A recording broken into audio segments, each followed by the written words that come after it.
The Hebrew calendar said the year 2000 was 5760.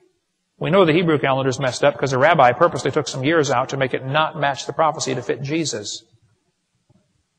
The Saxons had a genealogy going back to Adam. The Danes and Norwegians had a king list going back to Noah. Don't trust the Egyptian king list. That is greatly exaggerated. See the work by Corville on that and Evolution Cruncher. Why are the oldest reliable historical records less than 6,000 years old? Well, I have a theory about that. I bet you know what it is, don't you? Yeah. That Bible is absolutely right, folks. Absolutely correct, scientifically. The evidence for a young earth is overwhelming. The students aren't taught that. Students are only shown the evidence for an old earth. Remember the coins in the box? They better deal with the youngest ones, not the oldest ones. These books aren't really science books anymore. They're books about evolution. I think it's part of a much bigger picture for a new world order. See, the guys who started this country said, "Behold these truths to be self-evident. All men are created equal. They're endowed by their Creator with certain rights." Like, do you have the right to have a church, or does the government create churches? It's the difference between 501c3 and 508c1a. You better study that out. You have the right to get married, or does the government give the right to get married? It's the difference between a marriage license and a marriage covenant. Big difference. Better study that out. But did you know 75% of kids from Christian homes who go to public schools will reject the Christian faith after 1 year of college? That's what happened to Crawford Toy. Most people have never heard of Crawford Toy, but he was a very famous Southern Baptist seminary professor. He almost married a girl named Lottie Moon. Has anybody ever heard of Lottie Moon? You know, you guys have the Lottie Moon offering every Christmas.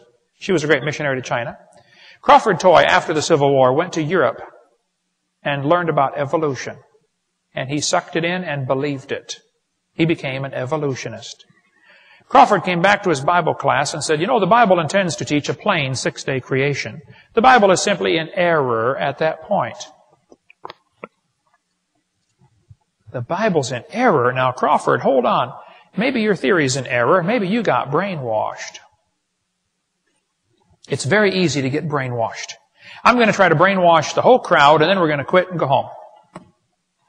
And tomorrow we'll talk about the Garden of Eden. What was that like? Why did they live to be 900?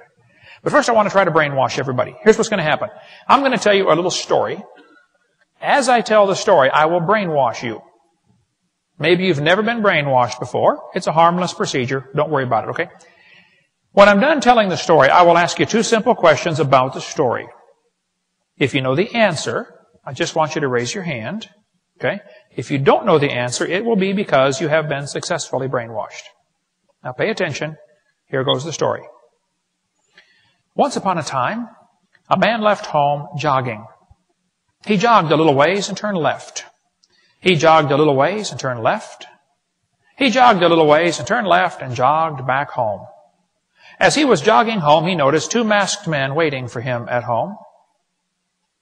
Who were the masked men, and why did he leave home jogging? If you know, raise your hand, but don't say it out loud.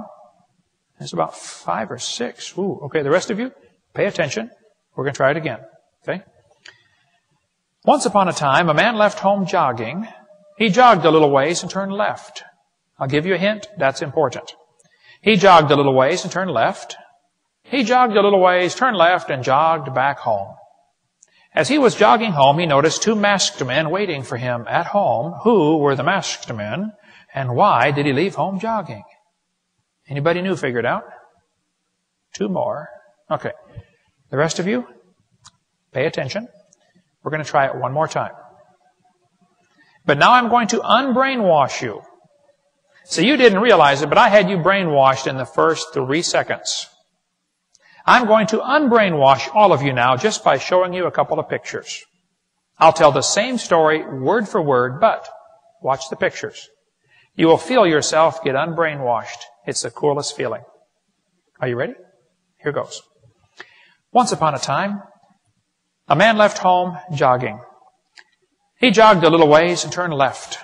He jogged a little ways and turned left. He jogged a little ways and turned left and jogged back home. As he was jogging home, he noticed 2 masked men waiting for him at home. Who were the masked men?